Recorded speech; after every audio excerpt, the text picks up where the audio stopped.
এইটো অনুষ্ঠান আজি যিটো হৈছে ভাৰতনাট্যমৰ এইটো আন্তঃৰাজ্যিক সাংস্কৃতিক বিনিময় আঁচনি এটা আছে ভাৰত চৰকাৰৰ প্ৰায় 60 চনৰ মানৰ পৰা চলি আছে, যাৰ জৰিয়তে ইখন ৰাজ্যৰ কৃষ্টি সিখন ৰাজ্যৰ মানুহক পৰিচয় কৰাই দিয়া হয়।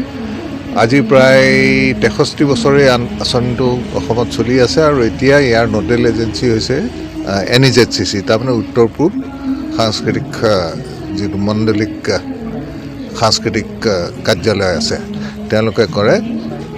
আজি যিটো অনুষ্ঠান আছে সেইটো হৈছে ভাৰতনাট্যমৰ ওপৰত আমাৰ মাদ্ৰাছৰ পৰা চেন্নাইৰ পৰা বিশেষজ্ঞ আহিছে।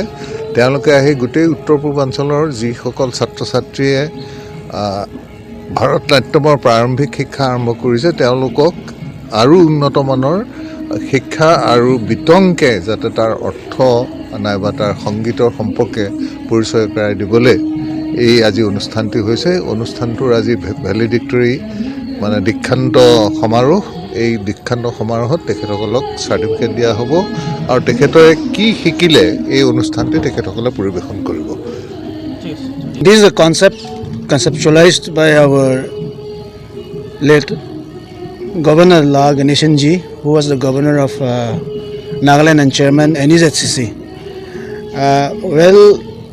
When I accompanied the director for a meeting with the governor of Nagaland, who is being the chairman NEZCC, he had visualized that concept before that, and he wanted NEZCC to implement this Bharatnatyam workshop since it's an intercultural.